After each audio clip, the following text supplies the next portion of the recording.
C'est l'heure de Local Actu, l'information en Périgord sur RLP.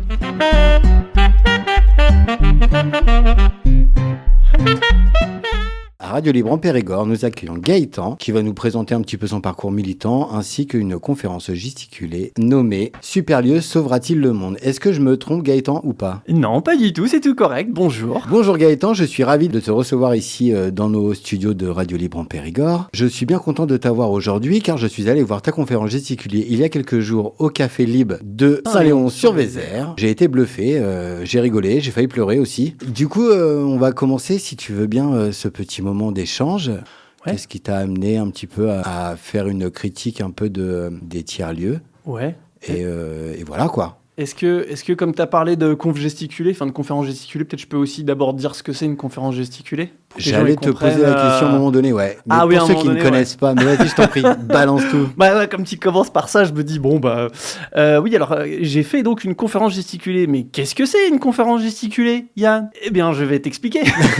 Ouais, les conférences gesticulées, en fait, c'est des objets d'éducation populaire non identifiés. Enfin, si, très très bien identifiés d'ailleurs. C'est un peu un mélange entre du stand-up, du one-man show, et une conférence classique. Alors, en fait, c'est des gens qui viennent raconter une expérience de vie. Donc ça, c'est un peu le côté stand-up. On se met en scène, on parle de soi, d'un truc qu'on a vécu. Et on va y rajouter de l'analyse, du contenu scientifique, théorique, historique. Et pour faire un peu le mélange de savoir chaud, c'est des expériences, des anecdotes, et de savoir froid, savoir théorique, et le mélange du chaud et du froid, ça fait pas du tiède, ça fait de l'orage, comme on dit, c'est-à-dire dans la tête, il se passe plein de trucs, parce que t'as un mélange d'émotions, d'informations, et tout, et ça permet au public de plonger dans un sujet de manière très concrète, très intime, puisque c'est vraiment la personne qui raconte ce qu'elle a vécu, donc on peut s'identifier à son parcours, à ce qu'elle raconte, et mieux comprendre ce dont elle parle. Voilà, et les conférences gesticulées, il y en a plein, il y a des centaines de personnes qui ont écrit une conférence gesticulée sur plein de sujets différents. On peut en voir énormément sur YouTube, et depuis le site internet conférence, au pluriel, -gesticulé.net, je crois. Et tout le monde peut en faire. Il y a des stages qui sont organisés, et voilà. C'est vraiment un outil d'éducation populaire, dans le sens, c'est un objet qui sert à ce que le peuple s'éduque par lui-même, sur ce qu'il exploite, ce qui l'opprime, ce qui le violente. Et c'est ça vraiment le but des conférences gesticulées. C'est pas juste de faire des conférences sur j'ai étudié la reproduction des ornithorynques. Hyper intéressant, hein, je dénigre pas du tout, mais il y a pas de charge politique là-dedans. Par contre, si tu fais une conférence gesticulée sur les ornithorynques et que t'expliques en quoi c'est passionnant, mais qu'on coupe tous les budgets de la recherche et qu'on détruit les habitats des ornithorynques pour financer le développement de l'intelligence artificielle, viens raconter ton parcours de chercheur sur les ornithorynques dans une conférence gesticulée. Bon, j'ai fait une super longue parenthèse, c'était peut-être beaucoup trop long, mais bon, voilà. Donc c'est ça une conférence gesticulée, donc les auditeurs, si vous voulez en savoir plus, regardez sur Internet, il y en a plein, et vous-même, vous pouvez en faire. Voilà. Du coup, une conférence gesticulée, c'est forcément politique, selon toi ? Ah, c'est forcément politique. C'est un des critères de base, c'est nécessairement politique. Donc, c'est pas un objet de vulgarisation scientifique, c'est pas un objet artistique, c'est un objet politique. Ça sert à créer du débat, de la politisation, du désaccord, du conflit en tout bien, tout honneur. Parce que dans toute démocratie, il y a forcément du conflit. On n'est pas tous d'accord les uns les autres. En démocratie, c'est bien normal. Une conférence gesticulée, ça sert à mettre en lumière ces désaccords, ces conflits, ces divergences d'intérêts, et tout, et à mettre tout ça sur la table. Donc c'est vraiment un objet politique, démocratique, d'intérêt public, quoi. Tu parles de politique. Est-ce que toi, tu as baigné dans un environnement politique ou quoi ? Et un peu, je l'avoue. Ouais, c'est vrai. Alors, pour revenir à mon parcours, effectivement, moi, je suis un peu né, je suis tombé dans la marmite quand j'étais petit, parce que mes parents étaient des militants écologistes de la première heure, donc militants anti-nucléaires. Dès mes 3 ans, ils m'embarquaient dans les manifs. J'avais participé à la manif contre l'autoroute du Somport, dans les Pyrénées, en 1994. Je mangeais avec 3 ans. Voilà, et donc j'ai un peu baigné dedans, et ma mère était ensuite militante chez les Verts. où elle était conseillère municipale et régionale. Big up Claire Lelanne, voilà, je rends hommage à maman. Big up maman. Big up maman, ouais. Personne qui m'a beaucoup nourri, inspiré, etc. Et mon père était pas en reste aussi, militant associatif, très engagé aussi au quotidien. Big up papa, Dominique, tout ça, la famille. Donc ouais, je suis né dedans. Qu'est-ce qui t'a donné envie du coup de poursuivre là-dedans? Du bon sens, je pense, mais pas que. Bah, je pense une part qui se disait... le monde court à sa perte, c'est quand t'es biberonné au rapport du GIEC, ce genre de truc, sur l'effondrement de la biodiversité, le changement écologique, etc.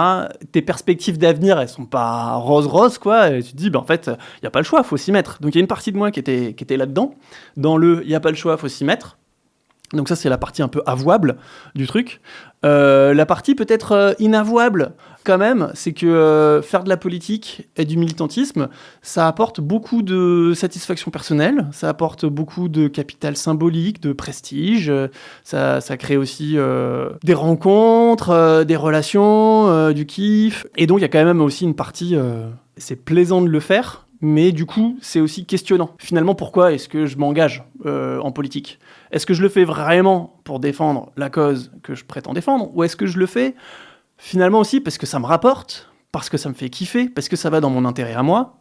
Et à quel moment est-ce que l'un risque pas de prendre le pied sur l'autre ? À quel moment est-ce que finalement, je vais pas avant tout m'engager en politique pour kiffer ça ?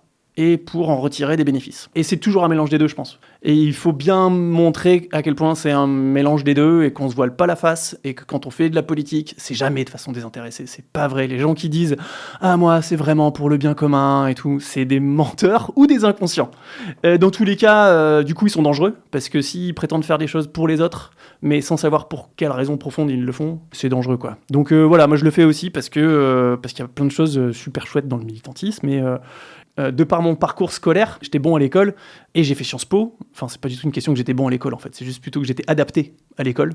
Et du coup, j'ai fait Sciences Po et j'aurais pu en fait vivre de la politique. Bon, putain, je me lance dans des sujets là, gars. Ça va trop loin. Stop. Bon, bref. Parce qu'en général, par souci d'identification, on fait le contraire de nos parents.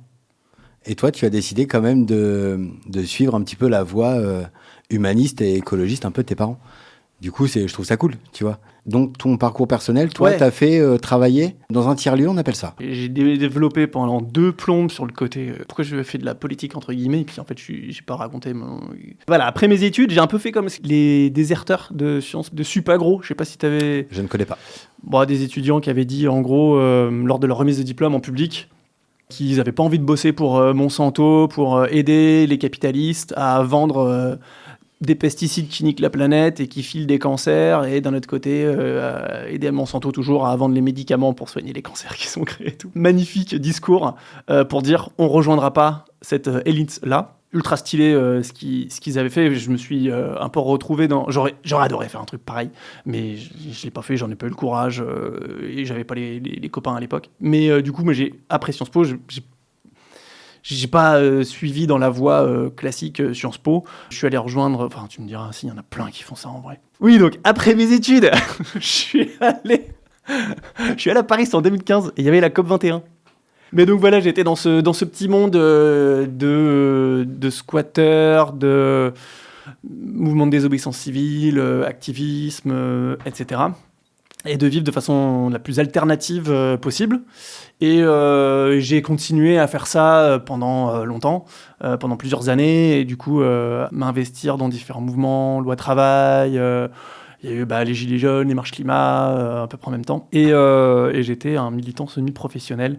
Donc je faisais ça à temps plein, mais je n'étais pas payé pour. En étant hébergé à droite à gauche, voilà, dans des squats, ou chez des copains, ou chez ma mère, qui voulait bien m'héberger. Et effectivement, ensuite, en 2020, quand il y a eu le Covid, j'étais un peu fatigué de tout ça. Ça épuise, forcément. Ouais, ça épuise. Déjà, en soi, forcément, la lutte, ça épuise, mais surtout, c'est ce que je raconte, ma conf commence là-dessus, c'est épuisant de...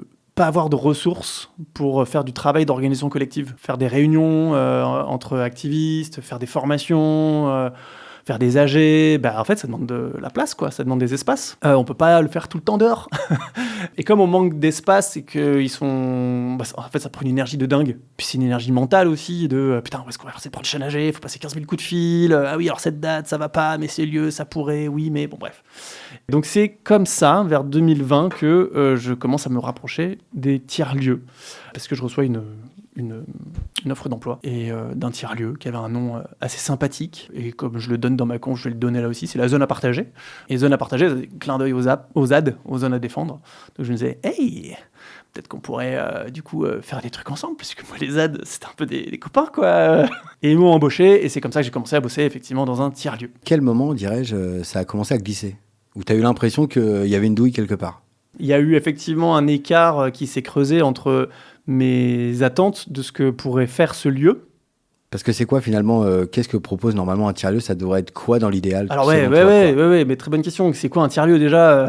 Posons les termes. Les tiers-lieux, on dit ouais, c'est un mot qui a été inventé dans les années 80 par un sociologue américain qui désigne des lieux qui sont à mi-chemin entre la maison et le travail, qui sont un peu des lieux hybrides et tout et tout. Et donc ça peut faire croire que c'est des lieux qui existent depuis les années 80, qui sont un peu des nouveaux types de lieux. Et comme il y en a beaucoup qui hébergent du coworking, et qu'effectivement les coworking c'est un peu un type d'espace assez nouveau, qui est très lié au télétravail, aux nouvelles technologies de l'information, on se dit les tiers-lieux c'est un peu pareil, c'est un truc nouveau en fait. Alors qu'en vrai, pas du tout.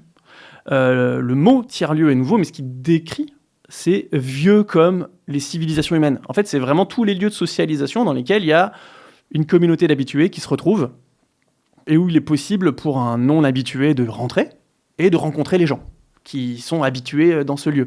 Donc c'est vraiment des lieux de socialisation, de rencontres qui sont à la fois ouverts et en même temps... c'est pas juste dehors, quoi. C'est pas juste l'espace public. Et ce lieu donc a été inventé par ce sociologue qui s'appelle Harry Oldenburg. Ce nom a été inventé parce que ce sociologue s'est rendu compte que ces lieux disparaissaient massivement et que c'était super grave pour l'état de la société. Parce que sans ces lieux, justement, le lien social ne peut plus s'entretenir, ou en tout cas plus aussi facilement. Un tiers-lieu, c'est vachement plus large que juste les lieux qui s'appellent tiers-lieux. En fait, le café du coin, vous avez les habitués qui viennent prendre leur café avant d'embaucher le matin, ou alors qui viennent prendre leur petite bière de la débauche.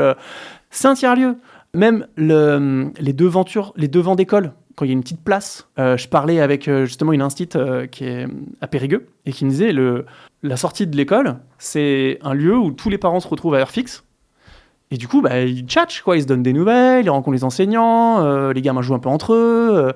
Et du coup, c'est un lieu de vie sociale aussi. Et donc, d'une certaine manière, c'est aussi un tiers-lieu. Donc en fait, les tiers-lieux, il y en a partout, il y en a plein. Mais donc, comme le notait dans les années 80 Harry Oldenburg, ils disparaissent massivement. Et en France, on peut faire le même constat. Je donne un chiffre dans ma conf, ça va spoiler, mais c'est pas grave. En France, en 1900, il y avait 500 000 cafés dans toute la France. 500 000. 500 000. En 2016, il y en avait moins de 40 000, pour dire l'hécatombe. Et nos modes de vie, en fait, sont beaucoup moins basés sur des lieux collectifs. Nos modes de vie sont de plus en plus privatisés. C'est pas un hasard, c'est pas juste parce que c'est plus confortable d'être chacun chez soi, mais c'est parce qu'il y a eu des choix de société qui ont été faits sciemment par les gens qui ont beaucoup de pouvoir dans cette société, et en l'occurrence la classe capitaliste, et qui a décidé, et j'ai des kilotonnes d'exemples en tête de ça, qui ont décidé de détruire ces lieux collectifs, de plein de manières différentes. En privatisant les services publics, tout simplement en faisant par exemple le choix de la bagnole, le choix de la voiture. C'est hyper structurant en termes d'aménagement du territoire. Et le fait d'avoir mis des voitures absolument partout, ça détruit les commerces de proximité, ça détruit les petits services publics de proximité, on concentre tout dans des grands centres commerciaux.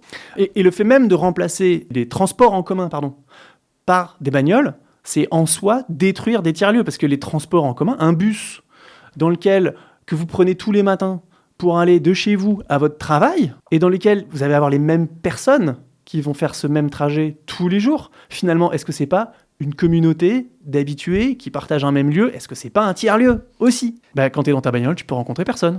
Non, j'écoute RLP. Voilà. Alors, c'est pas mal, on peut écouter la radio, mais on peut rencontrer personne. On est chacun dans sa boîte, et en plus, comme on prend énormément de place, on est en concurrence les uns envers les autres. Et donc l'espace public, qui était un espace de rencontre et de potentielle coopération, devient un espace de compétition et d'hostilité. Et ça a été des choix d'aménagement du territoire qui ont été faits par et pour la classe capitaliste. On a des tonnes d'archives d'entreprises capitalistes qui rachètent les entreprises de transport public pour les faire sciemment couler pour remplacer par la bagnole. C'est horrible ce que tu me dis. C'est affligeant, c'est horrible. Et du coup, ma conf, elle est un peu acide par rapport aux tiers-lieux. Elle est un peu ambivalente. D'un côté, je dis, les tiers-lieux, c'est super.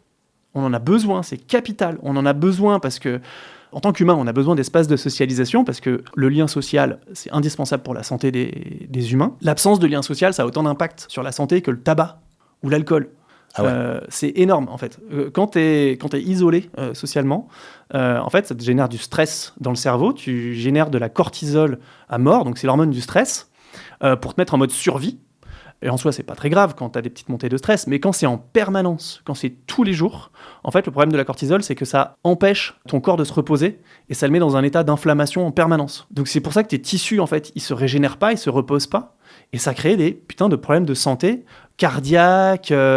Ça a vraiment un c'est un gros facteur de mauvaise santé, en fait, le manque de lien social. Donc ça déjà, et ensuite sur la santé de la société collectivement, les tiers-lieux, c'est des espaces de contre-pouvoir, c'est des espaces où s'organisent les solidarités, quand il y a des crises, quand il y a des catastrophes, quand il y a même des abus de pouvoir, tu vois.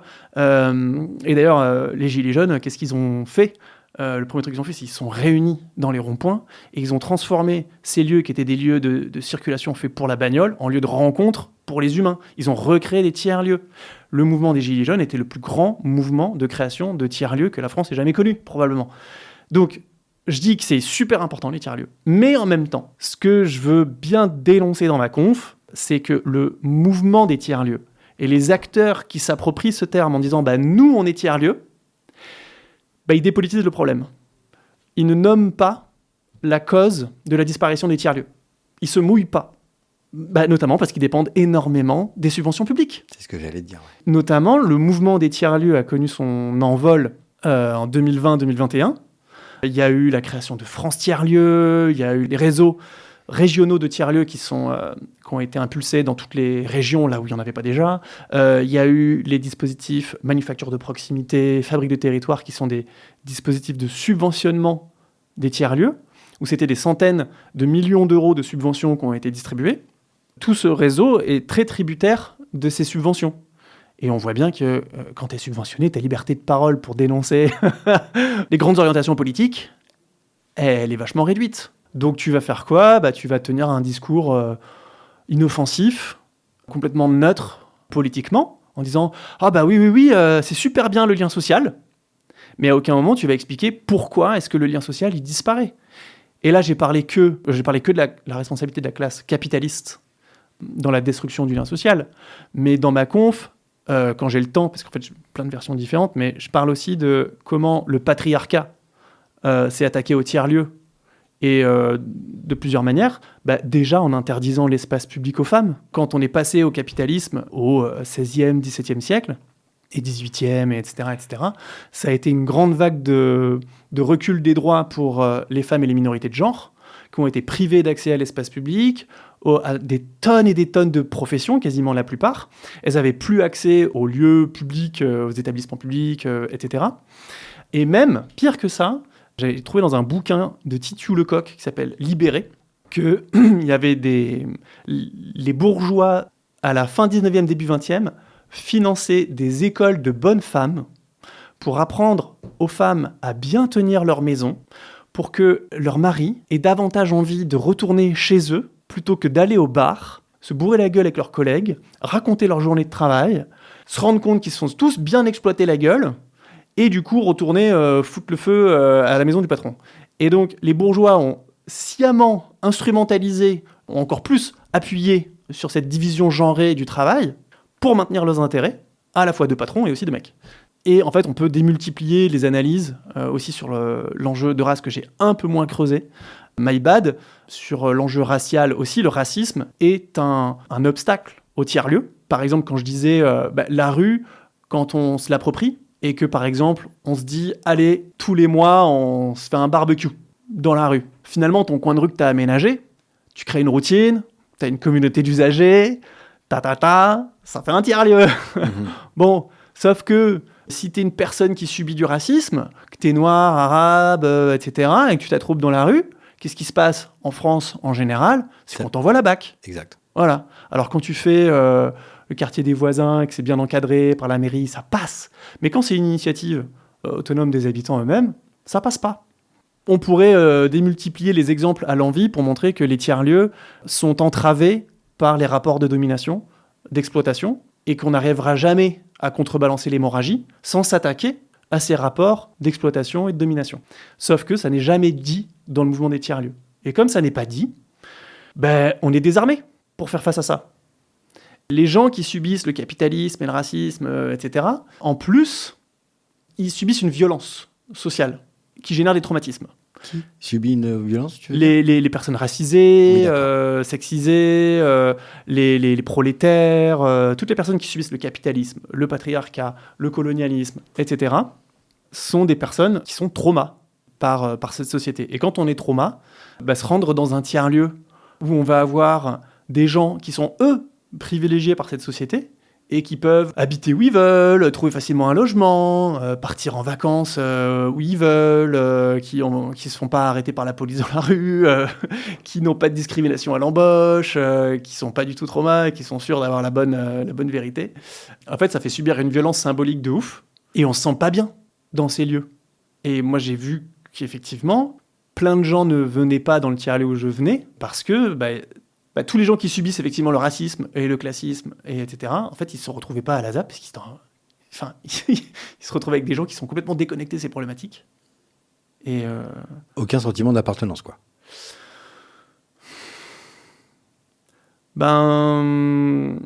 Ouais, pourquoi se retrouver avec des gens qui ont à ce point-là pas la même vie? Et surtout, j'ai envie de dire... tu sais, c'est l'éléphant au milieu de la pièce, personne n'en parle. À un moment donné, ça n'a aucun sens de rester dans cette pièce, tu vois. C'est juste ça prend de la place, c'est encombrant. C'est mis dehors. Mais tout le monde fait semblant que ça n'existe pas. Mais en fait, c'est quoi cette hypocrisie, quoi? Et souvent, moi j'entends une phrase dans les tiers-lieux, c'est « Non, mais nous, on a un tiers-lieu. On ne peut pas faire de politique parce qu'on veut accueillir tout le monde. » Et c'est une double erreur. C'est d'abord parce que, en fait, désolé, mais qu'on le veuille ou non, on fait toujours de la politique. Tout est politique. Tout est politique. Ouais. Et quand on reste neutre et qu'on ne nomme pas le capitalisme, le racisme, le patriarcat, etc., c'est politique de ne pas le nommer. Et ça nous positionne quand même. Donc en fait, si tu parles pas de la gentrification dans ton quartier où il y a de plus en plus de bobos, ou la gentrification des campagnes aussi, enfin en Dordogne, le nombre de coins où les gens peuvent plus se loger, où on peut plus trouver de location parce que c'est pris d'assaut par les maisons secondaires, par les Airbnb et tout, dans les tiers-lieux ruraux, si on parle pas de ça, c'est quand même politique de pas en parler. Donc déjà, c'est faux parce qu'on est toujours politique, et deuxièmement, c'est faux parce qu'on n'attire pas tout le monde. Pousse la porte d'un lieu qui se nomme tiers-lieu, t'auras que des blancs qui mangent du quinoa, qui font du yoga, qui font des vacances, de la randonnée, du vélo, etc. Je le sais très bien, c'est exactement moi. Je fais partie de ces gens-là, j'ai les mêmes codes culturels, il n'y a pas de problème. Je dis pas ça pour les dénigrer et pour dire que c'est des sales bobos de merde, pas du tout. Moi j'en suis un, très clairement. Mais il n'y a que ça, il n'y a que de ça. Donc, dire « nous, on ne fait pas de politique parce qu'on veut accueillir tout le monde », double faux, double pas vrai. Alors que les tiers-lieux où j'ai vu où ça fait de la politique, notamment les ronds-points de gilets jaunes, là, j'ai vu de la mixité sociale. Parce que les gens, ils avaient un adversaire commun, déjà, et l'adversité, ça soude. Et la bourgeoisie, elle a la capacité de mettre beaucoup de monde à dos. Si on regarde factuellement qui a intérêt à se libérer de l'emprise de la bourgeoisie, c'est l'écrasante majorité de la population. Donc si on se dit, ça veut dire pas on se réunit tous les gens qui ont intérêt à se libérer de la bourgeoisie, ça fera un sacré paquet de monde. Beaucoup plus que juste ceux qu'il y a dans les tiers-lieux. Et ensuite, quand tu nommes politiquement les exploitations, la violence sociale, etc., ceux qui la subissent, ils s'y reconnaissent. Et ils se disent, ah putain, merci, enfin on en parle. Enfin on parle de ce que je ressens, de la violence que je vis au quotidien, de pas savoir comment je vais payer mes fins de mois, enfin mon loyer à la fin du mois, mes courses, etc., etc. Enfin, c'est un sujet.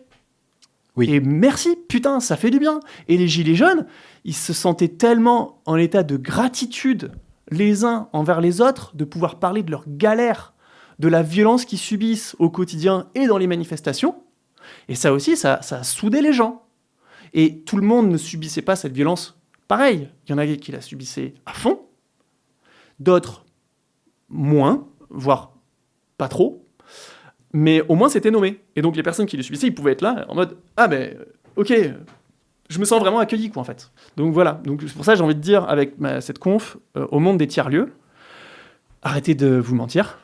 Tout ce que ça sert à faire, c'est de maintenir vos petits privilèges, les dernières lignes de subvention qui restent pour financer vos postes.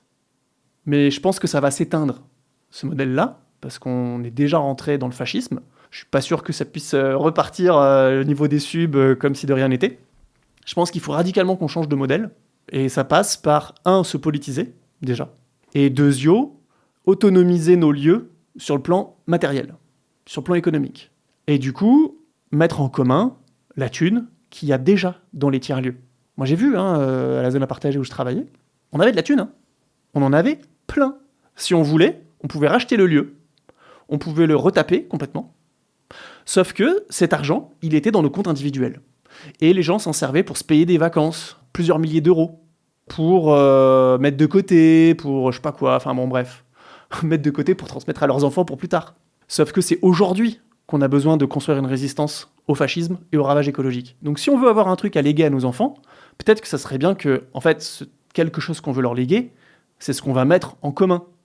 Ça serait par exemple des lieux où on va nommer les violences qu'on subit et dans lesquelles on va s'organiser pour y résister collectivement. Et du coup, on sort le chéquier. Et en fonction de nos niveaux de privilèges, on met en commun. Je pense qu'on peut trouver plein de thunes. Moi, j'ai regardé d'autres justement lieux, d'autres tiers-lieux qui fonctionnent sur ces bases politiques. Et il y en a plein en France. C'est les tiers-lieux, il n'y a pas de problème. Sauf qu'ils ne s'appellent pas tiers-lieux eux-mêmes. Mais c'en est, pas de souci. Et il y en a qui ont réussi à lever des sommes de dingue pour être propriétaires de leurs murs et être autonomes politiquement. Mais certains, c'est des centaines de milliers d'euros. L'écrevisse, où j'avais joué ma conf il y a 1 an à Annecy, ils ont levé 600 000 euros en prêt et en don. Toulouse, il y a un lieu un squat qui est en train de s'auto-acheter. Pareil, ils sont en train de lever, je crois, plus de 200 000 euros. Dans le Lot, dans un petit bled tout paumé qui s'appelle Bio, il y a la Talvert. Ils ont levé plus de 250 000 euros dans un bled où il y a 300 habitants. Donc en fait, on peut le faire. C'est juste que ceux qui ont de la thune, il faudrait qu'ils arrêtent de la garder que pour eux. Et je suis d'autant plus à l'aise de pouvoir dire ça que moi-même, j'en ai de la thune. Et que je compte bien donner l'exemple à ma classe sociale à moi, de petits bourgeois qui ont fait Sciences Po, qui ont eu de l'héritage, etc. Il faut qu'on arrête de la jouer solo. Il faut qu'on arrête de pas voir nos privilèges et il faut qu'on les mette au service de la lutte pour notre propre survie. C'est dans notre intérêt. Parce que on va crever la gueule ouverte si ce monde change pas, quoi. Donc c'est ça que j'ai envie de partager dans ma conf, quoi. Je crois que malheureusement, on a dépassé un petit peu notre petite demi-heure. Ok. Du coup, est-ce que tu as encore un mot à nous dire, une info à transmettre ? Plein d'infos ? Vas-y, on y va en fait. Ok. Si tu veux. Oui. Eh ben, avec plaisir, merci. Donc je fais partie du collectif d'éducation populaire La Frontale, qui est basé à Périgueux. Oh. Donc dans lequel je produis mes conférences gesticulées. J'ai pas encore de date localement, mais je suis ouvert aux propositions. Vous pouvez me contacter via le site internet lafrontale.org. Et on fait pas que ça. Alors déjà, il y a une autre conférence gesticulée qu'on produit, c'est celle de mon copain Amaury. Oui. Voilà, conférence qui s'appelle « Heureusement que vous étiez là, sinon il y a longtemps qu'on aurait tout changé ». Et qui raconte, vous verrez, elle est un peu sur les mêmes lignes que moi. Mais on fait pas que ça, on a aussi une saison d'ateliers d'éducation populaire, où là c'est des ateliers en soirée, en week-end, sur des plus petits formats, c'est à prix libre et conscient. Donc vous pouvez regarder ce qu'on fait. Il y a notre collègue Valentine qui s'occupe de la prog aux petits oignons là-dessus. Et on fait aussi des formations professionnelles. Et on a sorti notre catalogue pour 2026 avec 8 ou 9 formations pro sur des enjeux d'organisation collective, de lutte contre les oppressions systémiques, d'éducation populaire, etc., etc. Vous avez une newsletter, je crois ? Oui, tout à fait. On a une newsletter qui est défoitidienne, C'est-à-dire que des fois elle sort, des fois... voilà. Non, on en a fait sortir une cette semaine. Donc la prochaine sera pas pour tout de suite, mais on aime bien. Et on est aussi sur Instagram, collectif.lafrontale, tout attaché. Et on a lancé une page LinkedIn. En vrai, c'est un réseau qui est pas inintéressant, comme on est sur de la formation professionnelle et qu'on questionne les pratiques professionnelles dans le champ des tiers-lieux, des centres sociaux, de l'éducation populaire, de l'animation socio-culturelle, etc. C'est pas inintéressant qu'on soit là-dedans. Et en plus, il y a des gens qui produisent du contenu sur ce réseau qui est très très bien. Mais c'est vrai qu'on y va aussi pour troller justement ce réseau social qui est un peu du bullshit aussi, qui est un peu le cliché du motivational corporate bullshit où tout le monde se paluche les uns les autres en disant à quel point on est formidable et bienveillant. Et nous, on a envie de mettre un peu de politique là-dedans et de secouer le cocotier. Voilà, de casser un peu le côté consensuel et lisse de ce réseau. Mais bon, en fait, on va pas se forcer, on va juste être nous-mêmes, quoi, parce que c'est ce qu'on fait de toute façon de base. Nous, on montre qu'il y a du conflit, que c'est OK, le conflit, que c'est indispensable à la démocratie, qu'on arrête d'être dans le consensualisme. Voilà, c'est stérile. Et que c'est OK de pas être d'accord tant qu'on le fait sans être violent les uns envers les autres. Et que, voilà.